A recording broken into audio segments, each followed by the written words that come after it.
Discriminación es toda distinción, exclusión o restricción que impide o anula el ejercicio de los derechos y la igualdad real de oportunidades de las personas. Prejuicios y estereotipos alimentan prácticas discriminatorias hacia determinadas personas o grupos. Son prácticas arraigadas en nuestras formas de socializar que se han normalizado y las personas no toman conciencia del daño que causa el trato excluyente a nivel individual y colectivo.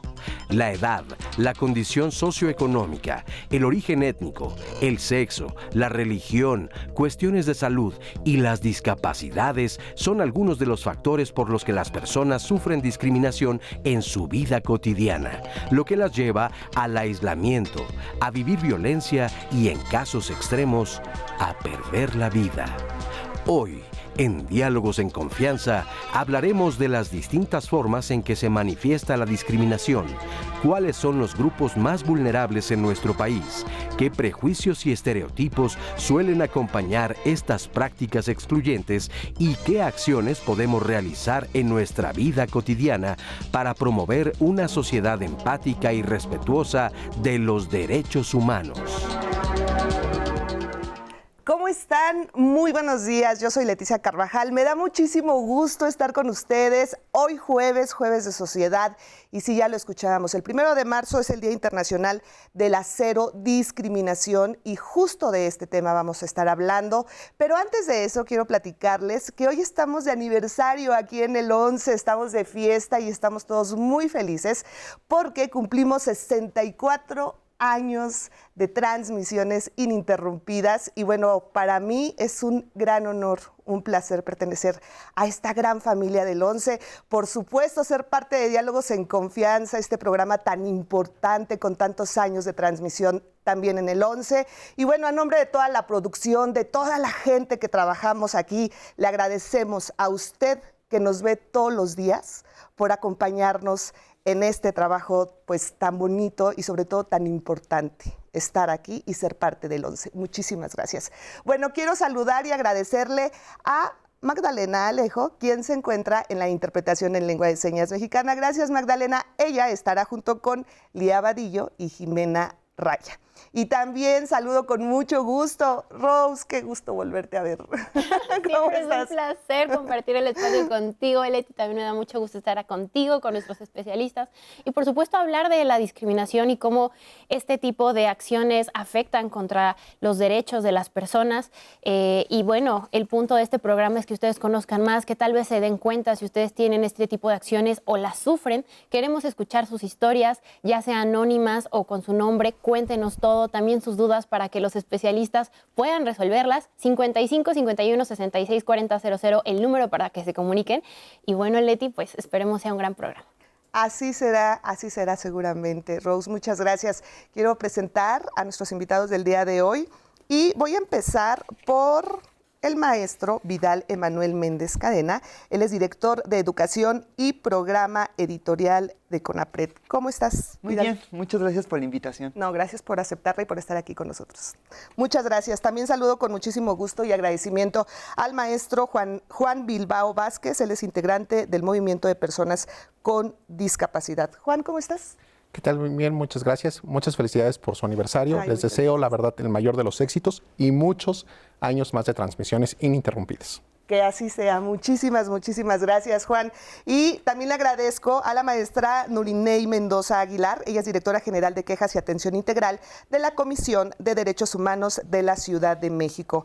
¿Cómo estás, Nuri? Gracias por estar con nosotros. Buenos días, Leti. Muchísimas gracias a ustedes por la invitación y por venir a hablar de estos temas que son tan relevantes para la sociedad. Muy, pero muy importantes.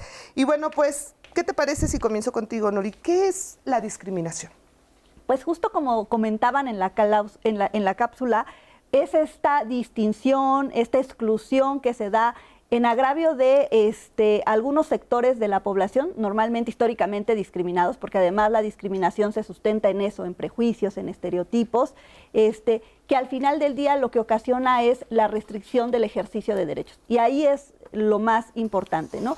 Porque entonces ya no nos ponen un piso parejo, ya no tenemos todos las mismas oportunidades para ejercer los derechos. Si bien los derechos, digo, normativamente están, ¿no?, en la Constitución, en las normas, la realidad sí hay obstáculos y barreras que nos impiden al final del día poder ejercer nuestros derechos en igualdad de condiciones con muchas otras personas.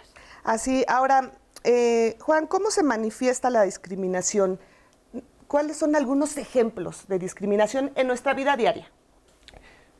Bueno, para empezar, yo creo que vamos a encontrar discriminación de todo tipo y vamos a encontrar tipos de discriminación tantos y cuantos nos permita la creatividad humana. ¿Por qué? Porque hay que establecer que la discriminación es una distinción, sí, en cuanto al trato que recibimos todas las personas, pero que además esta distinción es injustificada. Es decir, el campo de acción de la discriminación y de la persona que emite un juicio discriminatorio lo vamos a encontrar en su campo de justificación. Es decir, en esta operación lógica que hace su pensamiento, la justificación que él ocupa o esta persona ocupa para hacer este trato diferenciado, pero que además este trato diferenciado le va a impedir materialmente a otra persona el ejercicio y el goce estructural y material de sus derechos. Entonces, vamos a encontrar, yo creo que sería muy complicado definir un punto específico o que estableciéramos una clasificación que dijéramos del 1 al 20, por citar un número, son las prácticas discriminatorias. No, las vamos a encontrar tantas y cuantas nos permita nuestra propia creatividad humana. Y vamos a empezar, por ejemplo, el hecho de la condición genérica, el hecho de hacer distinciones entre hombres y mujeres, las situaciones que asociamos a los roles que cada uno puede desempeñar en ese sentido, son ejemplos de discriminatorios donde tú asocias una función y una labor específica en la materia que puedas ocupar. O sea, digamos, como vivimos colectivamente todos en grupo, pues todos necesitamos hacer ciertas tareas, ¿no? Claro. Para que podamos mantenernos todos en esta colectividad. El asunto discriminatorio viene cuando asociamos que una persona en específico solamente puede cumplir unas tareas específicas para el bienestar del grupo y no podamos abrir nuestra mente y nuestra bueno, ¿cómo podremos explicarlo?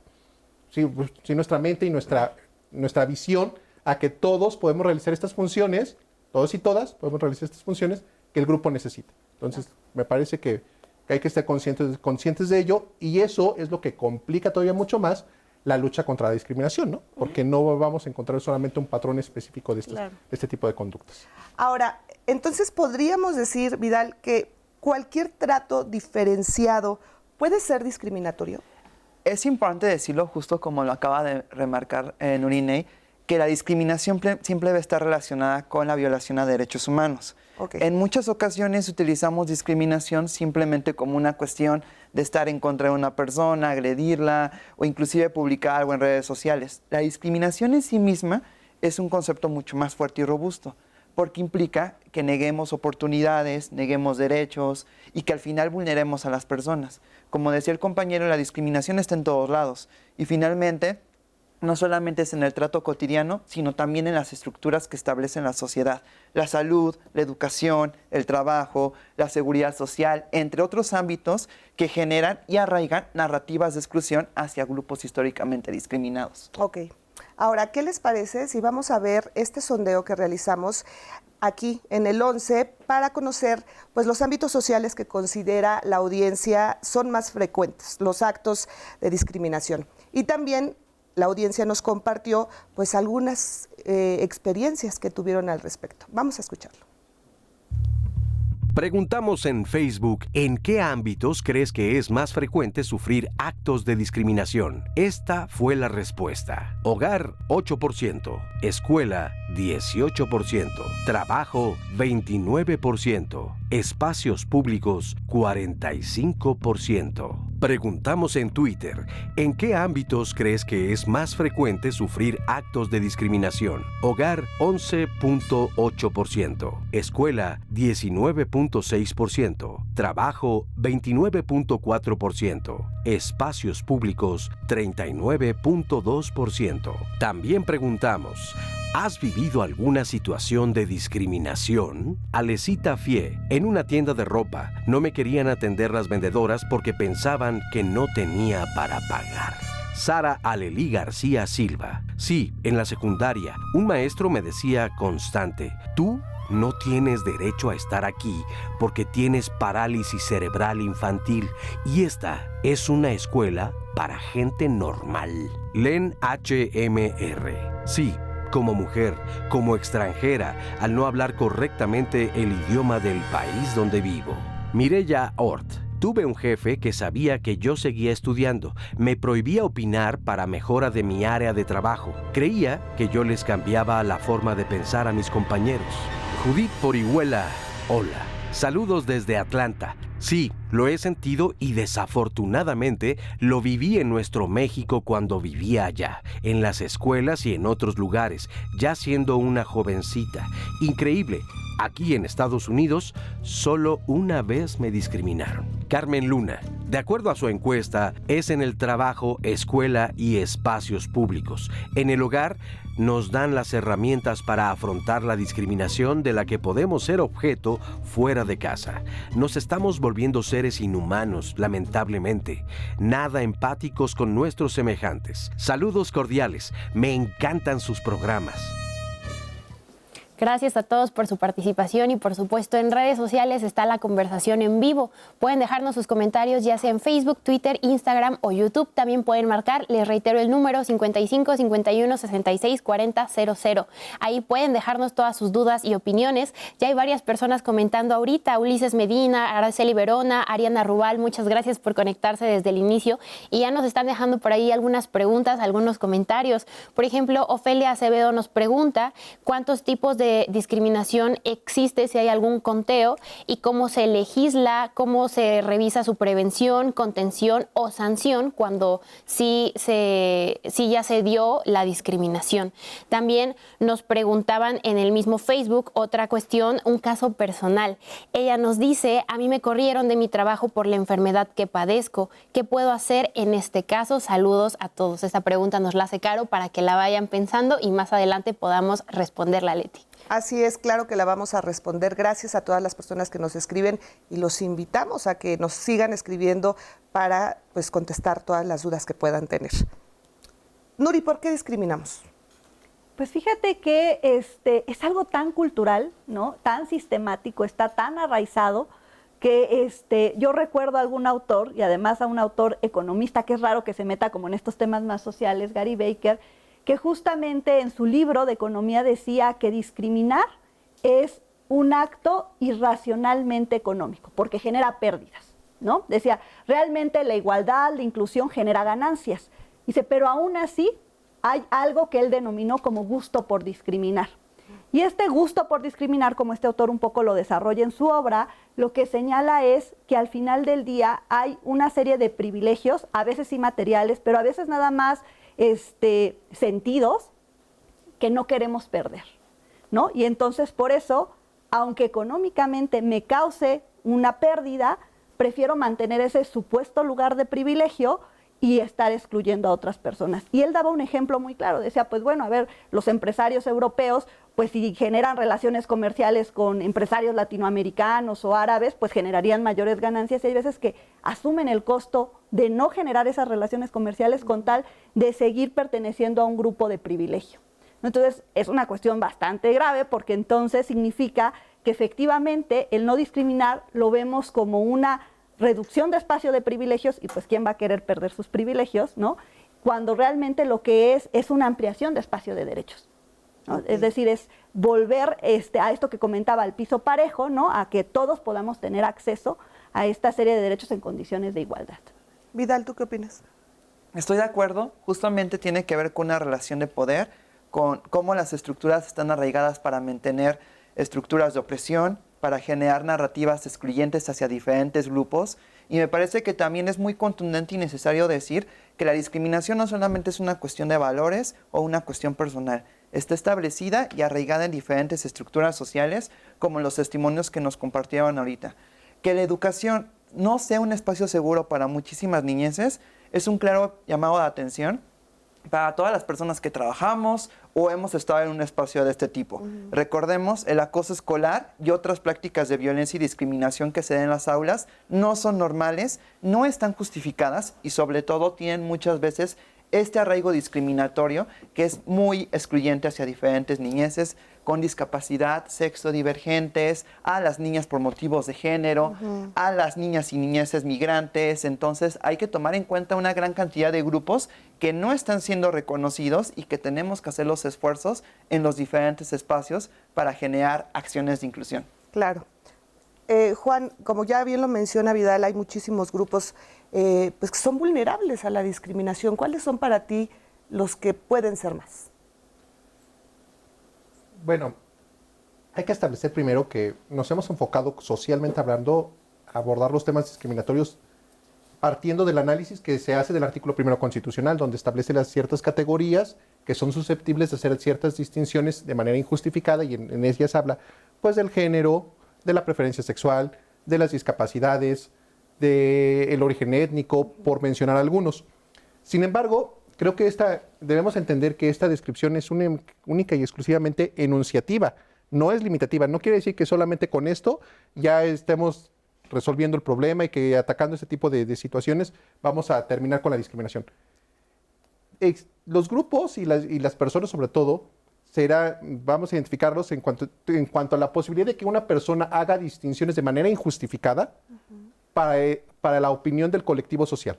Entonces, cualquier persona que no entre dentro de estas categorías establecidas en el artículo 1 constitucional, pero que sea susceptible de vivir una distinción injustificada en su manera de vivir y en su manera de integrarse al colectivo social, es susceptible de vivir discriminación, independientemente de que esté o no contemplada dentro de los estatutos, dentro de las normas legales. Ahora, es importante también establecer, como ya lo habían establecido aquí los compañeros, la compañera y el compañero, que existen estudios, sobre todo de psicología social, donde habla de que la discriminación propiamente se produce a partir de la formación de prejuicios y estereotipos. Y visto desde el ámbito de la psicología social, pues se establece que esto es algo muy natural en los seres humanos, porque pareciera que esto es un mecanismo incluso de protección, pero efectivamente, como se ha dicho, de protección para mantener el status quo y los estatus de poder de alguna manera, ¿no? Estas estructuras por este tipo de situación, porque quien es diferente, de alguna manera, podría suceder que una persona se vea amenazada en cuanto a su estatus y la estructura que ocupa en el lugar que ocupa dentro del grupo social. Entonces, para no ver disminuido ese poder, pues hacemos estas distinciones. Entonces, el hecho de que sea algo natural en los seres humanos discriminar, justificado con el derecho a hacer ciertas distinciones y ciertas elecciones, no quiere decir que tengamos que normalizar a la discriminación como una conducta y como una práctica socialmente aceptada, sino que lo que tenemos que hacer a partir de estos estudios que nos da la psicología social es buscar las raíces para que ahora sí podamos establecer socialmente ciertas directrices para que el Estado asuma estas políticas públicas. Entonces, es buscar el origen. No quiere decir que lo vamos a normalizar, ¿no? Claro, por supuesto.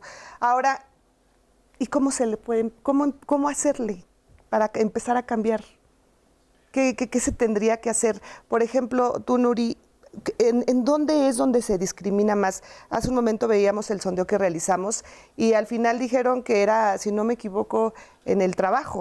Espacio público. Pero ¿tú qué consideras? ¿Cuáles son los espacios? ¿Qué se tendría que hacer para no normalizar esta discriminación? Porque pareciera como que crecimos con ella y es parte ya de nuestra existencia. Claro.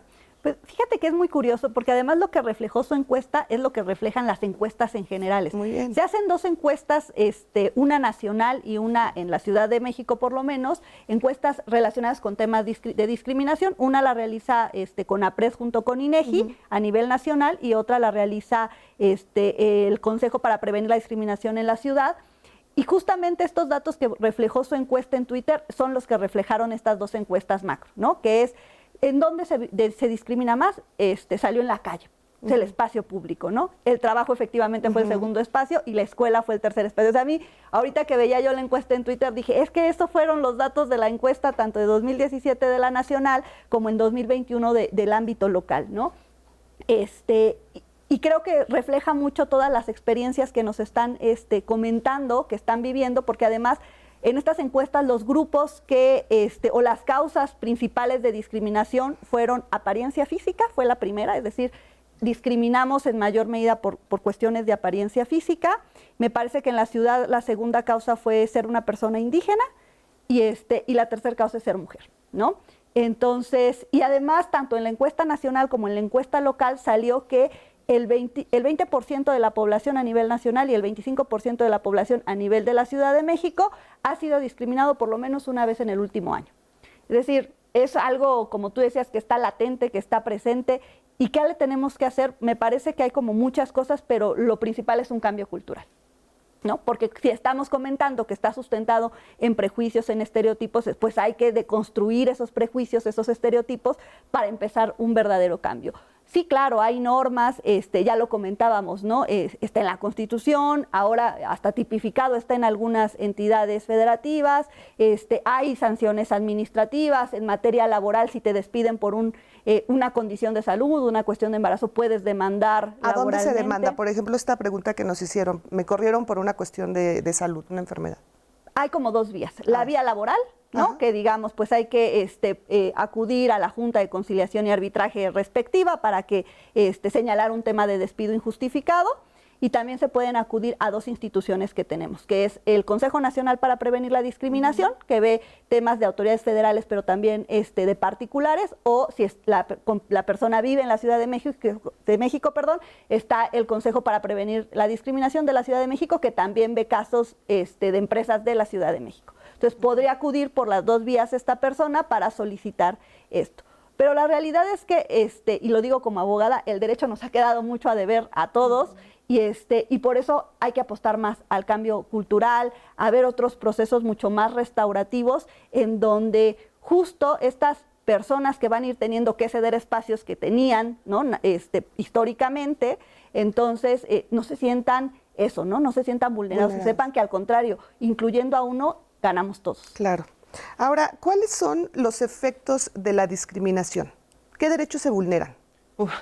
Son muchísimos los derechos que son vulnerados. Por ejemplo, aquí el público nos está compartiendo diferentes testimonios. Algunos de ellos van relativos a que les niegan el trabajo, otros hablan del derecho a la educación, pero podríamos pensar que en cada esfera donde se desarrolla un acto de discriminación hay una gran cantidad de derechos que son violentados. Al crédito, a diferentes tipos de cuestión que tienen que ver con que existan prácticas por parte de las fuerzas de seguridad en contra de personas por su tono de piel, algunos otros tipos de discriminaciones estructurales relacionadas a las rampas, a los elevadores.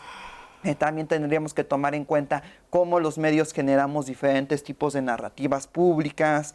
Entonces, al final del día, la discriminación en gran medida tiene una responsabilidad sociocultural, como mencionaba Nuri, y que tenemos que tomar en cuenta, porque finalmente, como también acaban de destacar los comentarios en redes sociales, me parece Gustavo, Ajax, que acaban de comentarnos, la cultura tiene muchísima influencia en cómo nos desarrollamos. Y al final, no importa solamente la cuestión legal, sino también la parte en la que nos desarrollamos. Un ejemplo muy breve. Aunque hay protocolos y aunque hay elementos importantes en el ámbito de la salud para que se atienda sin discriminación, si la persona que lo practica, dígase doctores, doctoras, enfermeras, personal administrativo, generan distinciones, la ley muere. Entonces también es importante tener tanto el aspecto legal, el aspecto de la atención pública y sobre todo el aspecto sociocultural. Sociocultural, efectivamente. ¿Por qué rechazamos tanto las diferencias? ¿Por qué somos así? ¿Por qué si vemos algo diferente lo sentimos así, luego sentimos ese rechazo? Porque hay un temor natural, me parece, a lo diferente. Nos cuesta mucho experimentar cosas nuevas. Entonces, me parece que por ahí vamos a empezar. Ya lo dijo Nuri, el derecho nos ha quedado muy corto. Me parece que el derecho hay que enriquecerlo con otro tipo de situaciones, con sociología, con ciencia política, con otras cosas, ¿no? ¿Qué podemos hacer para erradicar la discriminación? Lo primero que tenemos que hacer es cuestionar nuestro sistema de creencias. A partir de ahí, de cuestionar qué es lo que he aprendido y cómo lo he aprendido, voy a dar el primer paso para generar mejores situaciones que me ayudan a combatir desde lo personal la discriminación. Porque el trabajo colectivo que haga el Estado, de alguna manera, resulta insuficiente si a la persona lo que más le lastima es la conducta de una persona en particular que le señala y que además, no vamos a hablar un poco de los derechos que se lastiman en ese sentido, son interdependientes y son un montón, pero el primer derecho que es lastimado a una persona que es discriminada es su dignidad humana. El hecho y el derecho de ser tratado con respeto, me parece que es ahí donde estamos fallando. Lo decía ahorita un comentario de Twitter, ¿no? Una persona, me parece mujer, en condición de discapacidad intelectual por parálisis cerebral, sí. que va a una escuela por decirlo así de alguna manera, en términos normales, entrecomillado, que es la escuela común a la que vamos la mayoría de mexicanos y mexicanas, y dice, bueno, tú no puedes estar aquí porque tú no eres normal, ¿no? Entonces, esta situación de estructura, de pensamiento de quién es normal y quién no, lastima su dignidad. Claro. Luego de ello, lastima su derecho a la educación, posteriormente su derecho a encontrar un empleo digno, a tener una especie de desarrollo económico que le permita su subsistencia personal. Entonces, pero creo que por ahí vamos, ¿no? Entendiendo que va un derecho sobre de otro y sobre otro, entonces se van uniendo derechos, ¿no? Entonces es muy difícil identificar uno principal, ¿no? Pero primero claro. Es la dignidad. Ahora, ¿nos damos cuenta o nos cuesta trabajo a muchas personas saber que discriminamos? Porque de repente podemos decir, no, yo no soy así, o sea, yo convivo con todo el mundo, acepto a todo, o sea, acepto, ¿no? Ya desde la palabra. ¿Nos daremos cuenta que lo hacemos en nuestra vida diaria o de plano, pues no somos tan conscientes de que discriminamos? Regresando del corte, espero me responda.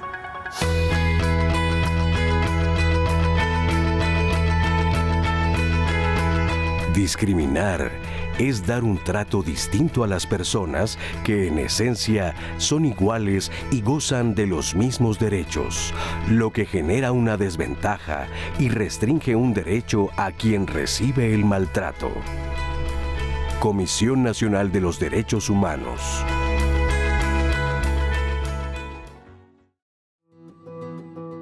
Después de que nos enteramos del diagnóstico, los primeros 2 meses, que es cuando tenemos que ir continuamente a estudios, a valoración, a una canalización, tenemos que pedir permisos constantemente. En ocasiones, pues sí nos dicen, sin problema, ¿no? Te firmo y vete.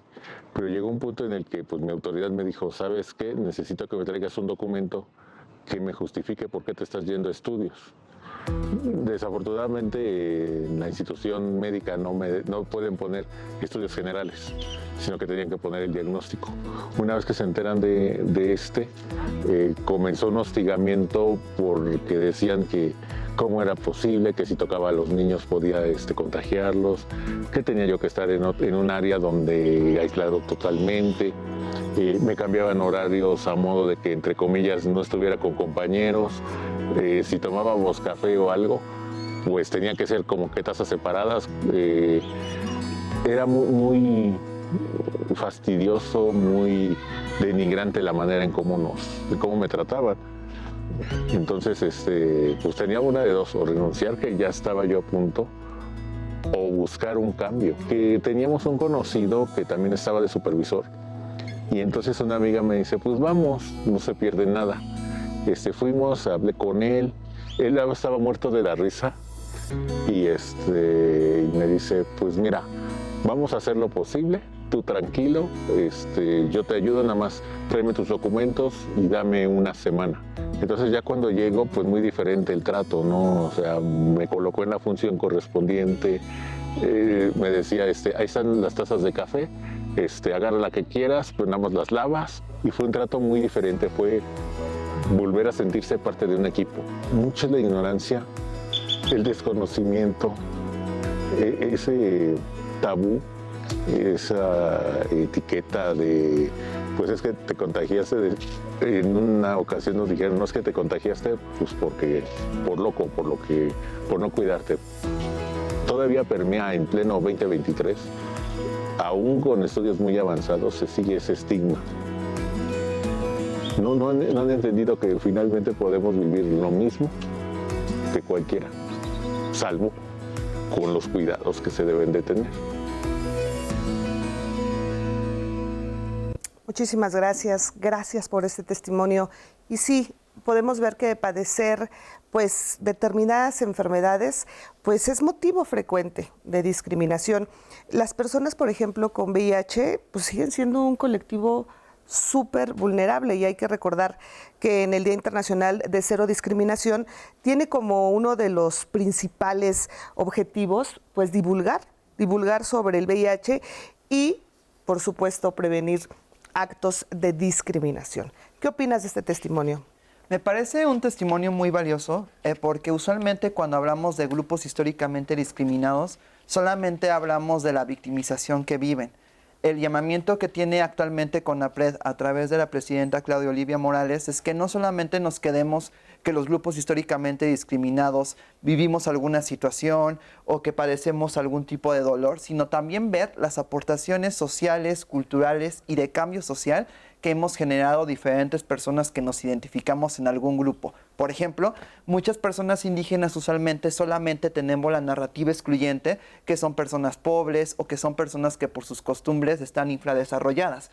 Pero si pensamos que las personas indígenas son las que defienden la tierra y el territorio en este país y en otros tantos, si pensamos que por las personas con discapacidad se han hecho ajustes razonables en edificios, en arquitectura, en la accesibilidad web, si llegamos a pensar que cada grupo históricamente discriminado ha puesto en crítica a los sistemas de valores actuales, llegaríamos a un punto donde no solamente somos víctimas de un sistema, sino llegamos a aportar algo a este. Y me parece que sería sumamente importante también recuperar el testimonio de una persona que tiene una vivencia de condición de salud, puede dar muchísima educación y cambio cultural al espacio donde se desarrolla laboralmente y profesionalmente.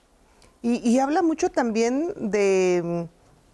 pues de lo que estamos enterados, de lo que sabemos, de muchísima ignorancia. O sea, esto que nos comentaba de aquí no me dejaban, que no me podía acercar a los niños, que no podía estar cerca de la gente, que no podía hacer esto. Y de repente en el otro lugar de trabajo, pues todos tomando de la misma taza, con una normalidad, como debe ser. Y esto pues es ignorancia. Regresamos a lo mismo. Sí, es parte de un sistema complejo de opresiones, de abusos, de injusticias que generan que la discriminación se normalice y se justifique en muchas ocasiones. Lo que tendríamos que otra vez escuchar del testimonio es en qué medida una persona puede aportar un montón de cosas en su sociedad y que muchas veces generamos obstáculos que no tienen justificación o que hoy en día se caen por diferentes tipos de elementos y juicios y desconocimiento de diferentes identidades. Así como con el VIH podríamos hablar de las identidades de género, de las orientaciones sexuales o de algún otro tipo de identidad de la que se desconoce y se habla en nombre de ese grupo. Efectivamente, y aquí es otro ejemplo, Juan, de los estereotipos y de los prejuicios. Exactamente, porque aquí viene el estereotipo de que una persona con un sistema de defensa, con un sistema inmunológico débil, es peligroso, ¿no? En ese sentido, porque además desconocemos cómo funcionan un montón de enfermedades autoinmunes. Entonces eso es lo que genera ese tipo de prejuicios, porque hay poca información, no de la condición clínica como tal, sino de cómo funciona la nueva condición adquirida de las personas y cómo va a repercutir con su entorno. Creo que este grupo son los que mejor lo ilustran, pero también otras condiciones, incluso cuando empezó la pandemia, el hablar, ¿no? Este tipo de situaciones, es que no quiero que me hable alguien cerca porque entonces me va a contagiar y me voy a morir, o ese tipo de situaciones. Entonces, este temor a lo desconocido, este temor ni siquiera también a la información, bueno, ver qué está pasando, qué representa esta nueva condición, que es nueva para la persona, pero también para su entorno. Entonces, eso es lo que nos permite a nosotros también cuestionarnos a partir de cómo vamos a funcionar con ello, porque no podemos aislarlos, no podemos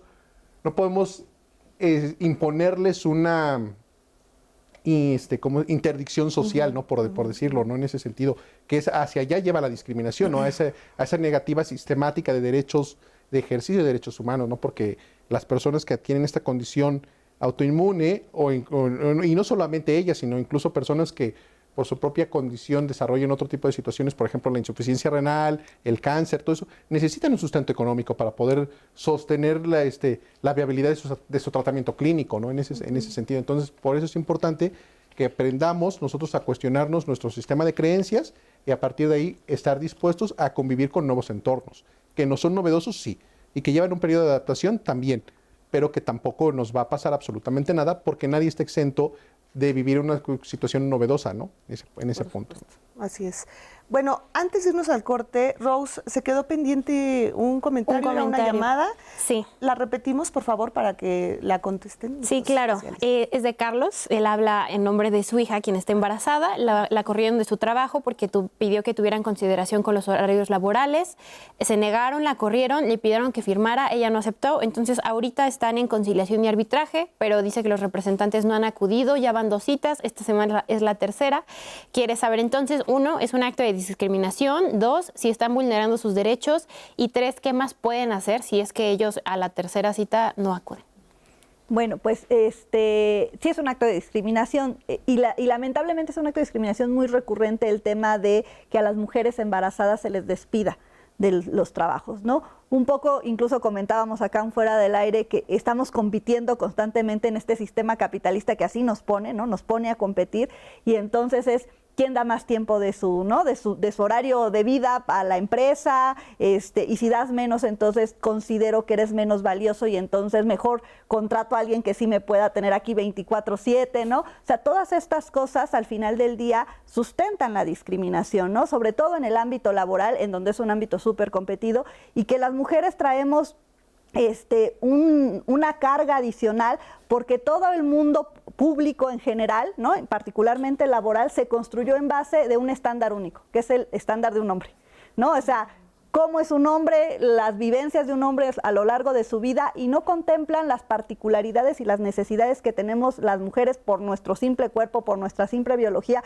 y entonces como no se adaptan a ese ideal, pues entonces no valen menos y entonces las contrato menos o les pago menos o si se embarazan entonces ya no las considero en el empleo. Entonces es claro que es un tema de discriminación el que está viviendo la persona, porque hablábamos hace unos momentos incluso de los ajustes razonables, ¿no? De esta serie de cuestiones que tienen que realizar no solo las empresas, los espacios públicos, nosotros mismos para poder garantizar en condiciones de igualdad de derechos.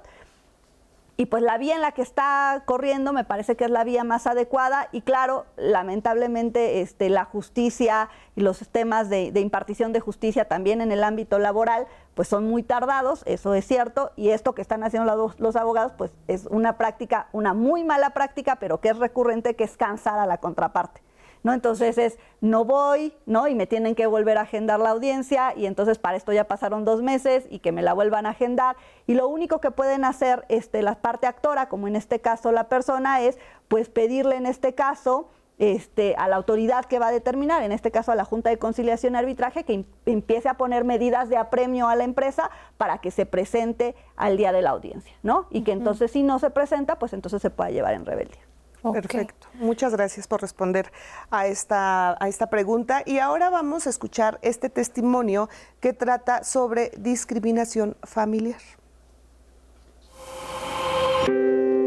Pues yo me enfrenté a la discriminación de mi familia por el solo hecho de ser gay, por ser diferente. En los tiempos en que yo crecí, mis hermanos eran muy machistas.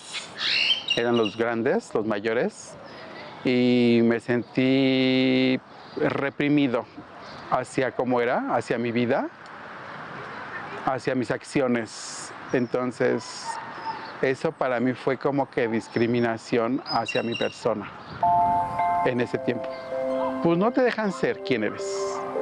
Te limita en muchas cosas. No puedes caminar, no puedes sentarte, no puedes reírte, no puedes moverte. No puedes hacer nada sin permiso, ¿no? O sin derecho, ¿no? O tienes que tener el permiso o tienes que tener derecho. Aparte fui el menor de 14, fui diferente, que fui un poco rechazado o mucho rechazado en ese tiempo, ¿no? En ese momento, ¿no? Entonces yo lo defino o lo platico con el hecho de que lo entendí. Lo entendí y al momento de hoy, hasta el día de hoy, no se me ha olvidado. Entonces, pues sí fue una gran discriminación. Y el amor de mi madre fue la armadura o el escudo más grande para aprender y para entenderlos, para aprender de la vida y para entenderlos a cada uno de ellos. Entonces, al final, me di cuenta que con lo de mi madre, con el apoyo, el amor, el querer de ella, pues me hizo ser más fuerte y afrontar mejor las cosas. Pues yo lo único que le diría a la gente que tuviera un poco más de conciencia porque estamos en una vida muy fuerte, muy difícil, en tiempos muy difíciles. Y les diría que pensaran mejor las cosas antes de hablarlas, ¿no? Que pensaran mejor las palabras antes de decirlas. Y que, pues, que se dieran cuenta que todos en este mundo, en este planeta, somos seres humanos, somos iguales. Yo le diría a la gente eso. Muchísimas gracias también por este testimonio y qué importancia todo lo que menciona y lo que dice. Hay que ser más conscientes de las palabras porque creo que no somos conscientes de la parte tan negativa y de las consecuencias tan negativas que tiene la discriminación en lo personal, en lo individual y en lo colectivo. Así es, y me parece que el testimonio de Joana, si no me equivoco el nombre, me parece sumamente esperanzador.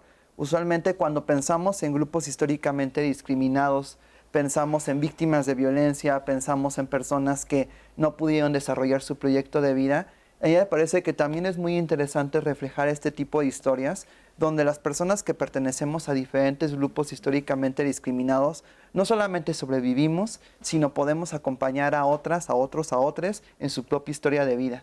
Entonces también estoy de acuerdo con lo que dices, las palabras importan, pero además de las palabras, las historias que representan nuestros cuerpos, la forma en la que resistimos el día a día y la forma en la que acompañamos a las otras personas para poder resistir y transformar las raíces de la discriminación.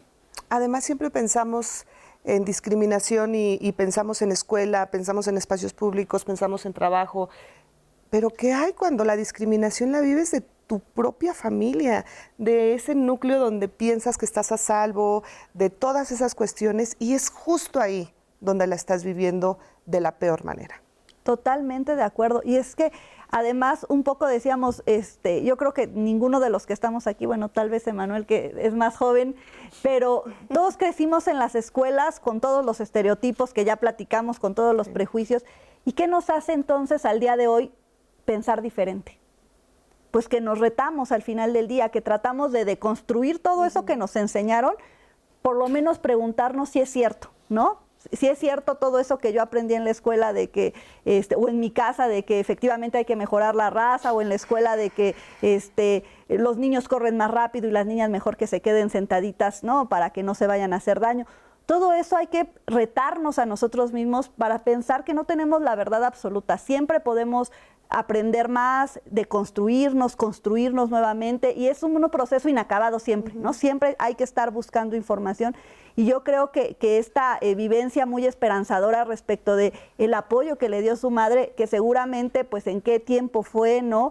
Cómo realmente a su madre le representó finalmente un reto, porque seguramente tampoco fue educada, ¿no? Con esto, pero el amor, ¿no? Rompió con todo lo que ella tenía construido, y al final lo único que le quedó fue respaldar a la identidad de su hija.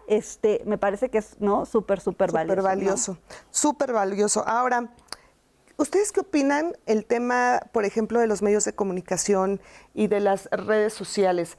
Son muy importantes, sin lugar a duda, para la información. Ahorita es una herramienta básica, pero ¿creen que también pueda fomentar que existan más estereotipos, que existan más prejuicios? Me parece que sí, y lo voy a enlazar con un poco con el testimonio. Sí.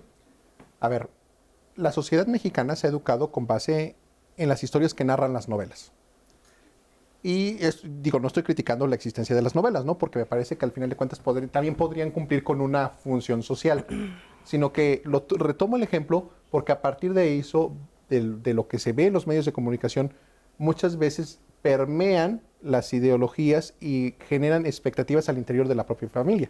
El ejemplo que acabamos de ver, la persona se ve discriminada por no cumplir con las expectativas que la familia tenía respecto de esta persona, que tenía que cumplir del rol que tenía que cumplir dentro de la sociedad y dentro de su propia familia. Entonces, como ella presenta una identidad genérica distinta, pues implica un rompimiento con todo este sistema de creencias.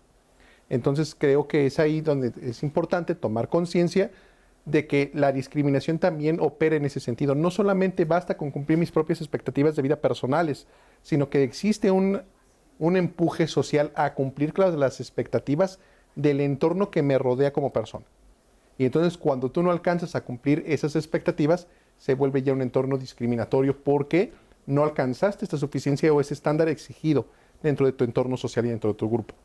Así es. Entonces me parece que aquí también, ahora sí, enlazándolo con los medios de comunicación, es importante esta labor porque a partir de ese se genera una idea colectiva, ¿no? De lo que debe ser y de lo que debe funcionar socialmente hablando, pues la propia comunidad a la que llega, ¿no? En ese sentido, ¿no? En ese punto. Entonces, por ejemplo, pues en México los valores muy arraigados son los valores de la familia tradicional, que debe haber un padre, una madre, unos hijos, unas hijas.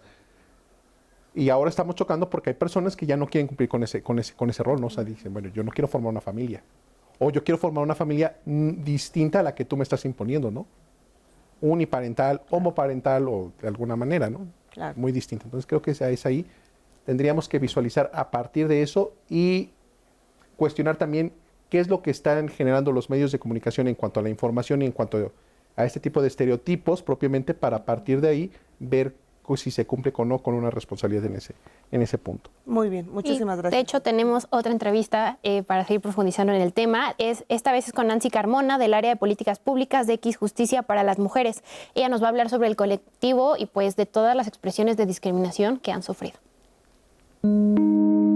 Mira, las expresiones de discriminación más frecuentes para las mujeres yo las dividiría en 3 categorías. Aquellas que tienen que ver con su apariencia, es decir, con el color de la piel, la talla, la estatura, incluso la forma de vestir o de expresarse, pero también juegan un rol importante aquellas que tienen que ver con los roles que se esperan socialmente de las mujeres.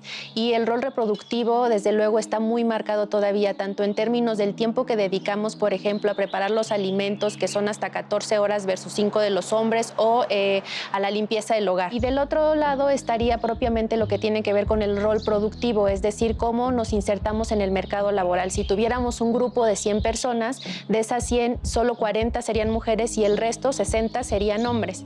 Entonces también tiene que ver con qué tipo de empleos tenemos, ¿no? Algunos son de tiempo parcial justo para poder conciliar con las actividades del hogar, pero también son empleos de baja calidad o en el sector informal. Y yo diría que su impacto más importante quizá es que justo la violencia es la expresión más extrema de la discriminación y las estadísticas nos indican que al menos el 70% de las mujeres mexicanas hemos vivido violencia a lo largo de nuestra vida.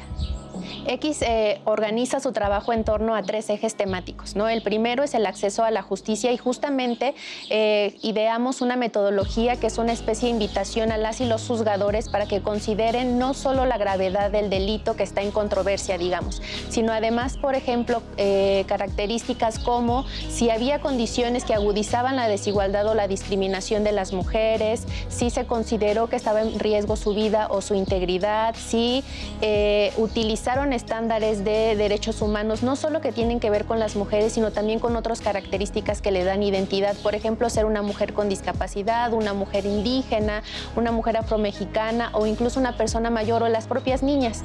En materia de políticas punitivas, trabajamos muy de la mano con mujeres exprivadas de la libertad, justamente para visibilizar las experiencias de discriminación previamente a ser encarceladas, durante la cárcel, pero también cuando buscamos que sean reinsertadas en la sociedad. Y finalmente también trabajamos con instituciones para que prevengan y protejan contra la violencia.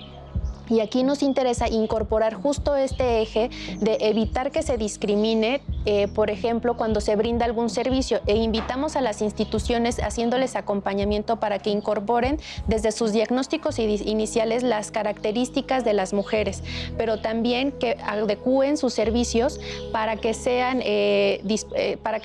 acordes a sus necesidades y a las vivencias propias de violencia de cada mujer. Muchísimas gracias. Gracias por este testimonio, esta enseñanza que nos muestra Nancy. Y bueno, y hablando justo de todo lo que nos menciona ella, pues el tema de las mujeres sigue siendo un tema que está ahí latente en estos tiempos y que es realmente increíble a todos los temas de discriminación a los que nos enfrentamos las mujeres. Totalmente de acuerdo. Yo creo que sigue siendo el modelo el hombre, digo en lo laboral, pero no solo en lo laboral, sino en general en el espacio público.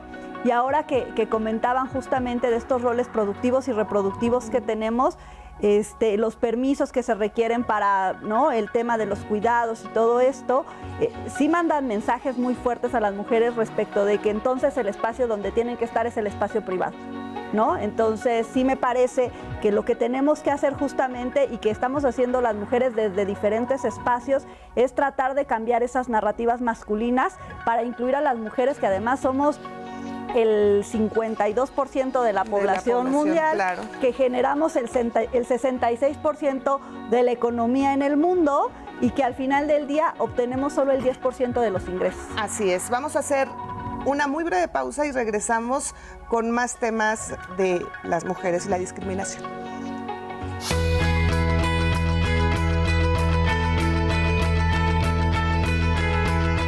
Los ámbitos en donde más se presentan actos de discriminación son el laboral, educativo y de servicios al público. Los derechos humanos más vulnerados se refieren al trato digno, trabajo e igualdad de oportunidades. CONAPRED.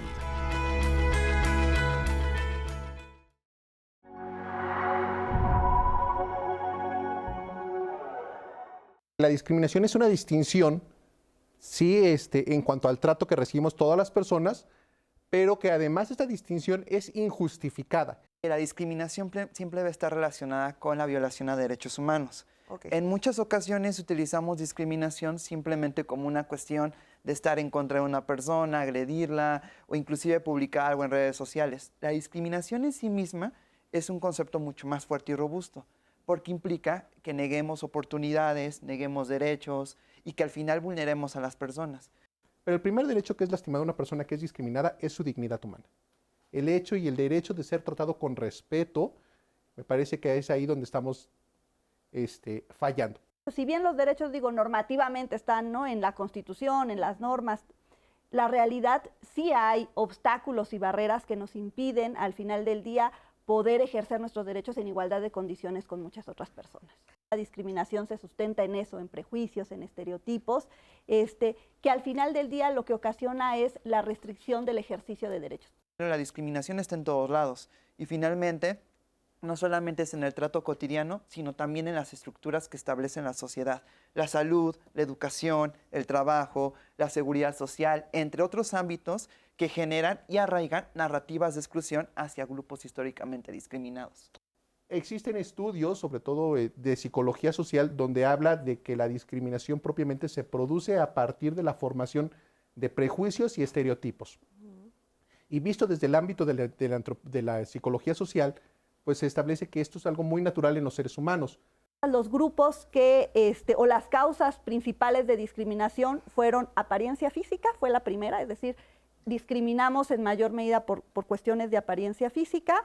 La segunda causa fue ser una persona indígena y la tercera causa es ser mujer. ¿Qué podemos hacer para erradicar la discriminación? Lo primero que tenemos que hacer es cuestionar nuestro sistema de creencias. A partir de ahí, de cuestionar qué es lo que he aprendido y cómo lo he aprendido, voy a dar el primer paso para generar mejores situaciones que me ayudan a combatir desde lo personal la discriminación.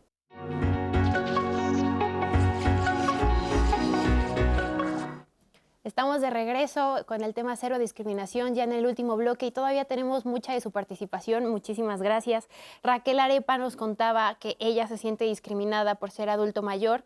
La gente piensa que no tengo para pagar, no vale lo que uno diga o haga, uno pierde valor conforme más edad se tiene. También Gustavo Garayza nos lanzaba la pregunta, ¿la cultura influye en la discriminación? Independientemente de las diferentes formas de discriminación, es diferente la discriminación que uno va a sufrir estando en cada país, en cada, igual de la religión, nos preguntaban.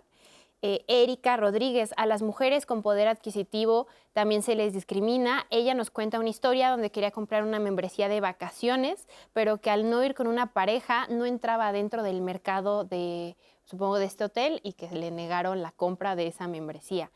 También nos preguntan si discriminar puede tener relación al complejo de inferioridad o es por falta de madurez.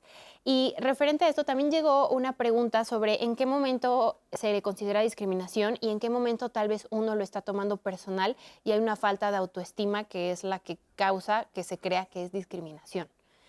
A ver, eso me parece muy interesante, el tal vez no confundir la discriminación con, pues lo comentábamos fuera del aire, ¿no? Si llega y no te saluda, ay, es que me están discriminando, eso no es discriminación. Claro, es que estamos enfocándonos principalmente a la discriminación desde el punto de vista jurídico, ¿no? Porque la discriminación desde el punto de vista sociológico, pues simplemente es una distinción. Pero desde el punto de vista jurídico, para que estemos en presencia de un acto de discriminación, tenemos que encontrar prácticamente 3 elementos, pues. La distinción, la exclusión, la restricción, que esté sustentado, nosotros decimos los abogados, en una categoría sospechosa, que es decir, algunas de estas causas de discriminación que están en la ley, aunque ya lo comentábamos que hay una cláusula abierta que dice cualquier otra y ahí podemos encajar algunas otras que se nos hayan ido relacionados con el género, preferencia sexual, discapacidades, tal, y que además, y algo es muy importante, que niegue el ejercicio de derechos, ¿no? Para que jurídicamente una conducta se considere discriminatoria, el tema del ejercicio de derechos es fundamental, porque mientras no se niegue el ejercicio de derechos, por lo menos en el ámbito público no se puede hacer mayor cuestión más que apelar a deconstruir este sistema de creencias, ¿no? Pero digamos que las instituciones no pueden como, ¿no?, reaccionar frente a este tipo de cuestiones. Entonces, creo que ahí juega un poco entre si es personal o no, porque, por ejemplo, pues si alguien me saluda y alguien no me saluda, pues no hay una obligación legal de que alguien me tenga que saludar. Diferente es si me están negando el ejercicio de un derecho, por ejemplo, el derecho de acceso a la educación, ahí sí, ¿no? Si no me dejan entrar a una escuela para poder estudiar, sí hay una negativa del ejercicio de derechos, y entonces ahí sí estaríamos en presencia de un acto de discriminación, ¿no? Entonces, creo que esos serían como los elementos fundamentales para poderlo distinguir, aunque efectivamente en general pues los tratos de distinción pues afectan de manera diversa a las personas ya en lo interior. Ok, y por ejemplo, hablando justo sobre estos casos de distinción, se habló mucho, por ejemplo, en las escuelas, que si se quitaba el asunto del uniforme o no, es discriminación el hecho de que mi hija, mi hijo tenga el cabello de cierto color y entonces le digan no puedes entrar, o eso sí se tiene, no es discriminación porque a lo mejor hay un reglamento. Justamente esa pregunta es central, porque en muchas ocasiones muchas de las escuelas respondieron, es que bueno, yo tengo un reglamento muy claro. Se le recuerda a todas y cada una de las escuelas que la Convención de los Derechos de los Niños y de las Niñas es mucho más fuerte que cualquier reglamento. Eso quiere decir que aunque puedan existir reglas muy particulares, en cada una de las escuelas siempre es mucho más fuerte aquello que protege mejor a las personas. En este caso, la convención que ya mencioné.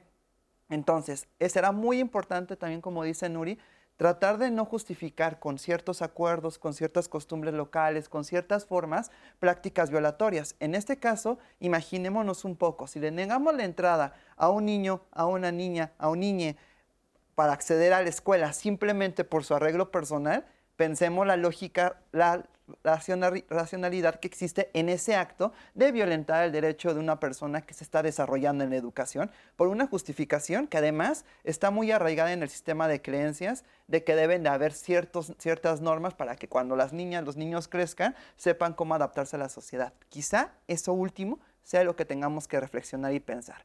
¿Nos tenemos que adaptar o tenemos que cambiar ciertas formas en las que la sociedad ha impulsado conductas discriminatorias o excluyentes? Okay. Así es. También Ariana Rubal nos cuenta el caso, ella nos dice vivo en Cancún.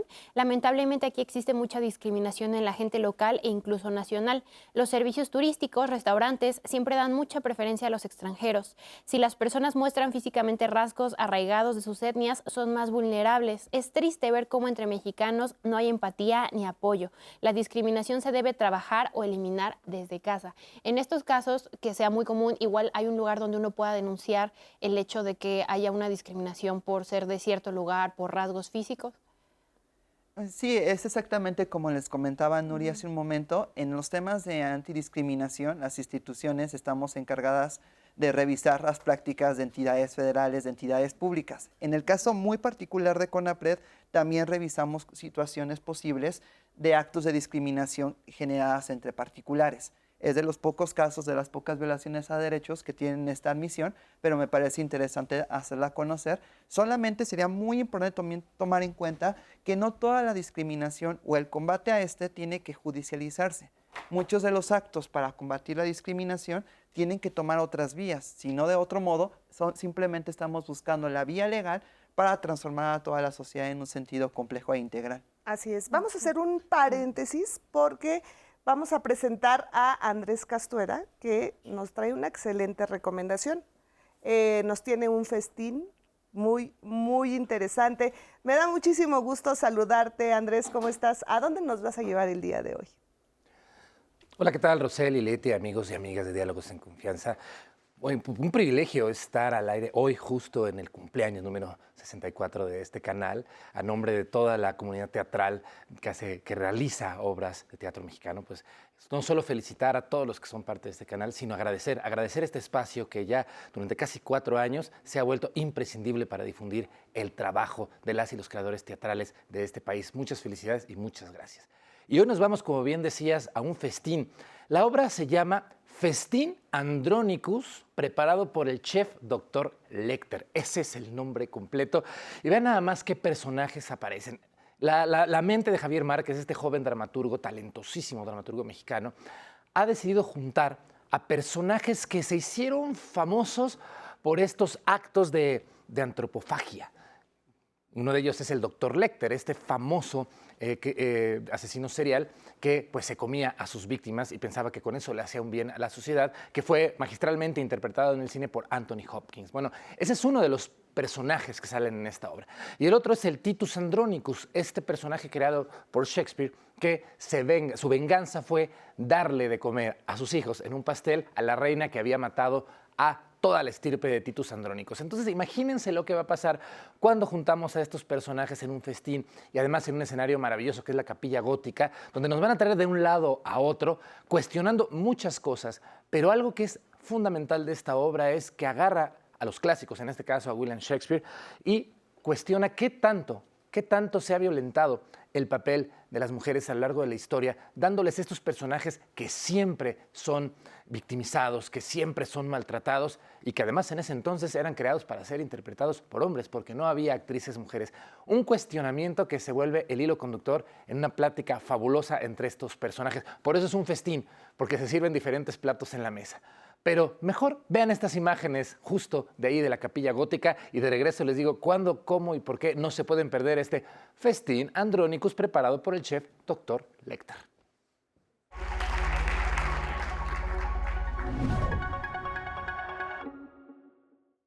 Decía que la directora había acertado al elegirme como actor, porque mi propia imagen le trasladaba a Titus la imagen de usted, Dr. Lecter. Cada que se interpreta en escena se ratifican esos mandatos, esas imágenes, porque los blancos son prisioneros en su propia cárcel de imágenes, que se pudre en su cúpula cerebral. El Festín Andronicus, preparado por el chef Dr. Lecter, es una canibalización del Titus Andronicus de William Shakespeare, en donde pues justamente lo que hacemos es poner en la mesa pues todo lo que representa Shakespeare para la cultura occidental y colonial y tratamos justamente de hacer una serie de construcciones críticas hacia pues, sus distintos postulados. Abordamos también la obra desde perspectivas feministas y antiespecistas también. El estudio de la psique, pero la psique no siempre ha sido la mente, ¿cierto? Los ha devorado Roma. Los ha devorado el padre, la patria, la misma imagen.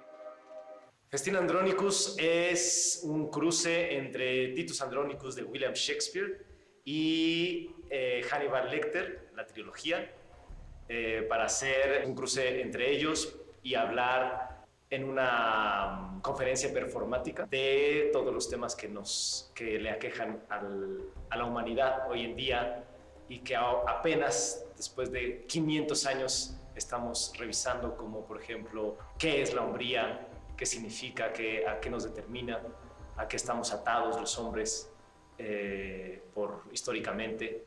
No dejo de imaginarme esos ojos grandes, llenos de un mar de lágrimas, de ver cómo su historia se repite una y otra vez, cómo nos convertimos solo en cuerpos sobre las carreteras, en cuerpos mutilados, silenciados, expuestos.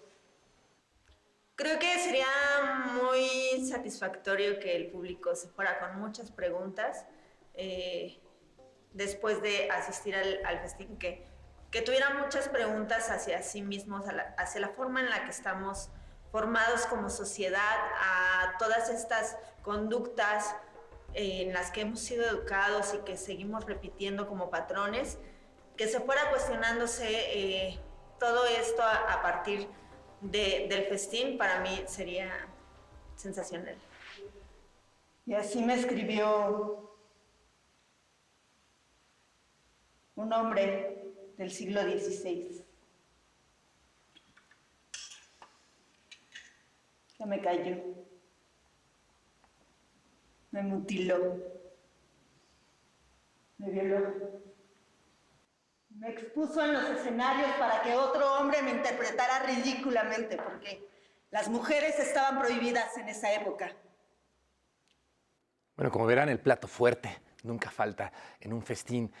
Es un excelente cruce entre estos personajes para cuestionar algo que a veces de repente se tiene un poco sobrevalorado. Está bien que los clásicos sean los clásicos, pero a veces los clásicos eran otros tiempos y no responden a las necesidades y a lo que está sucediendo. Así que no se pueden perder este festín Andronicus preparado por el chef Dr. Lecter los domingos a las 6 de la tarde. Además, ya vieron dónde, en la capilla gótica del Centro Cultural Helénico, que realmente se vuelve toda una galería de performance porque los van a traer de un lado a otro y al final, como ven, los van a sentar a la mesa. No se pueden perder una excelente propuesta de teatro mexicano hecho, actuado, dirigido por personas talentosas de este país. Y aquí nos vemos el próximo jueves para seguir hablando de este tema que tanto nos gusta, el teatro mexicano, aquí en Diálogos en Confianza, por el 11. Así es, Andrés, que tanto nos gusta. Muchísimas gracias por esta excelente recomendación y pues nos vemos por allá el próximo domingo. Gracias, Andrés. Bueno, pues vamos a continuar con este tema y tú querías mencionar algo, Juan. Sí, quería rescatar estas preguntas porque me parece que ya empieza a ser mella en el público, ¿no? Que quieren identificar cómo es un acto discriminatorio, ¿no? Si puedo discriminar yo como persona. Y aquí hay que puntualizar que la discriminación de la que estamos hablando ahorita tiene que ver con estas distinciones no justificadas de manera legal, pero que van a perjudicar un derecho. Todo este tipo de distinciones que incluso socialmente no estén justificadas, pero que no impliquen violaciones a algún derecho o impedimentos a algún derecho, sí tendríamos que plantearnos como pequeñas alarmas porque nos empieza a generar prejuicios y estereotipos que quizá más adelante sí se puedan traducir en un acto discriminatorio. Entonces, nada más como puntualizar eso, de que quede muy, muy claro. La discriminación siempre va a tener una connotación negativa en el actuar de nuestros prejuicios, porque todos los seres humanos los tenemos, y los estereotipos que también con los que convivimos totalmente o siempre, pero con una connotación negativa. Mientras no tengan esta connotación negativa, no es un acto discriminatorio, pero sí pudiera generarnos un poquito el foquito de decir, ¿se puede traducir después en un acto discriminatorio o no? Entonces creo que eso nada más hay que dejarlo muy puntualizado. Y hay que pensarlo bien, ¿no? Porque sí se puede convertir en una discriminación. Sí, porque lo demás solamente pasa en el campo de nuestras propias elecciones, ¿no? Que todos los días hacemos qué quiero comer, a dónde quiero ir, ¿no? Ese tipo de situaciones, ¿no? Pero... Claro. Muy bien, muchas gracias, Juan. Continuamos con más preguntas, ¿no? Sí, Keiker Blanco nos planteaba una situación que le genera curiosidad y es que nos dice, ¿por qué cuando pasa un suceso de desastre natural todos se unen y no se fijan a quién ayudan? Simplemente se le brinda el ayuda sin condiciones. ¿Y por qué al estar viviendo normal se nos olvida el ser amable, el ayudarnos, el cuidarnos entre todos? No entiendo cómo es que en una situación nos vemos como iguales y en la otra nos empezamos a ver como enemigos. Entonces, ¿qué le podemos decir a él? Pues me parece que un punto central es también pensar en qué sucede cuando hay un desastre natural o un desastre humanitario complejo en este caso. Por ejemplo, el Consejo en los últimos años también ha entrado en debate en esto Y a lo mejor quizá cuando ya sucedió el desastre ya empezamos a intervenir con este afán humanitario, pero también ciertos grupos requieren algunos acompañamientos específicos. Por ejemplo, hace un momento, me parece Raquel, una de las compañeras que nos está viendo, decía, las personas mayores no se nos está tratando igual. Entonces pensemos, cuando hay un desastre humanitario complejo, estamos tratando igual, estamos dando condiciones específicas a las personas con discapacidad, a las personas que viven en los espacios donde usualmente hay un gran grado de marginación. Entonces es muy importante tomar en cuenta que en cualquier espacio en el que nos desarrollemos tenemos que generar medidas para poder empezar a tener unos lentes antidiscriminatorios en todo lo que hacemos. Nada más me gustaría abundar un poco en lo que decía Raquel. Hay discriminaciones que no son de uno a uno. Hay discriminaciones que son estructurales y lo que viven las personas mayores en este país es una de ellas, donde las consideramos inútiles, donde no tomamos en cuenta su opinión y donde hemos roto algo llamado el proceso de los acuerdos intergeneracionales. Podemos aprender entre diferentes generaciones un montón de cosas. Entonces yo te diría, Raquel, hay mucho que puedes aportar, hay mucho que podemos aprender, personas de diferentes edades y también personas cercanas o lejanas a ti. Así es, efectivamente. Rose. Y bueno, también hay una pregunta para ustedes. Llegaron varias cuestiones sobre las mujeres también discriminan, las personas que dicen que son discriminadas también discriminan. Y la pregunta para ustedes de alguien del público era, pregúntale a los del panel si jamás en su vida han discriminado o por qué es que ustedes vienen a hablar de discriminación. Bueno, pues yo creo que lo comentábamos desde el inicio, ¿no? El pertenecer a algunos de estos grupos que históricamente han sido discriminados no te exenta de que tú no puedas discriminar a otra persona, ¿no? Claro. Es decir, este tema mucho que comentaba, ¿no? De si las mujeres, que en general, digamos, es un grupo históricamente discriminado, no discriminan, pues eso es falso, ¿no? La realidad es que nos discriminamos a veces entre nosotras mismas o a las personas con discapacidad o a las personas adultas mayores o no a las personas con una condición de salud particular. A lo que voy es, siempre estamos sujetos a ser personas discriminadas y agentes discriminadores. O sea, creo que eso es algo que tenemos que estar presentes y al contrario, ¿no? Como motivar a las personas que están haciendo esta serie de preguntas para siempre cuestionarnos si algo que estamos haciendo pudiera constituir un acto de exclusión, de restricción de derechos, o incluso esta alerta que nos decía Juan, ¿no? Respecto de a lo mejor no, pero esto ya empieza a ser un sistema de creencias que en algún momento puede traducirse en una restricción de derechos y entonces podernos deconstruir previamente a estos espacios, ¿no? Entonces yo creo que no es quién discrimina, ¿no? Y quién puede hablar de esto, porque todo el mundo podemos hablar de esto y todos podemos aprender de todo. Efectivamente. Mira. Y nada más para abonar rápidamente también a esta respuesta, antes se valoraba que la discriminación era un tema de valores, de lo que yo creía, de lo que yo pensaba. Esperamos que después de haber escuchado esta mañana a todas las personas que aquí nos acompañamos, pensemos que la discriminación es una dinámica de poder. Y como tal, todas las personas en la función que tenemos, en lo que vivimos en el día a día, ejercemos un poder. Nadie está exento y como dice Nuri, tenemos que generar esfuerzos para modificar y transformar estas estructuras que están arraigadas históricamente e inclusive en nuestros cuerpos. Así es. Juan, ¿algo que quieras agregar? Sí, me parece que es importante. El primer paso para combatir la discriminación es reconocer que involuntariamente o voluntariamente podemos discriminar a alguien en algún contexto. Si no lo reconocemos, creo que estaríamos cometiendo un error pues muy, muy grave. Efectivamente, la discriminación no solamente es una situación de poder, es una situación de estructura, arraigada en la cultura. Entonces, como la cultura la ejercemos día con día, de manera inconsciente, pues sí podemos llegar a ejecutar conductas discriminatorias o conductas que no son discriminatorias en un punto, pero que ya empiezan a constituir estereotipos que en el futuro van a ser discriminatorios. Entonces, por ejemplo, digamos, hace 200, 250 años, no se pensaba en el contexto de la esclavitud como una situación discriminatoria. Era algo muy normal. Hoy es impensable que alguien muestre a favor de la esclavitud, ¿no? Pero esta dinámica, a lo que voy es que la dinámica social es cambiante. Así es. Pues es una excelente reflexión lo que nos dejan. Muchísimas gracias. Gracias, Nuri Vidal. Juan, muchísimas gracias. Gracias también a ustedes por acompañarnos. De verdad, siempre lo digo y lo voy a seguir diciendo en este espacio. Sin lugar a dudas, aprendemos todos. Rose, qué gusto volver a estar contigo. Un gusto haber compartido el espacio y para María Cristina y todos los que preguntaron por los especialistas, sus datos se quedan en redes. Así es. Gracias, nos vemos en la próxima emisión. Hasta la próxima.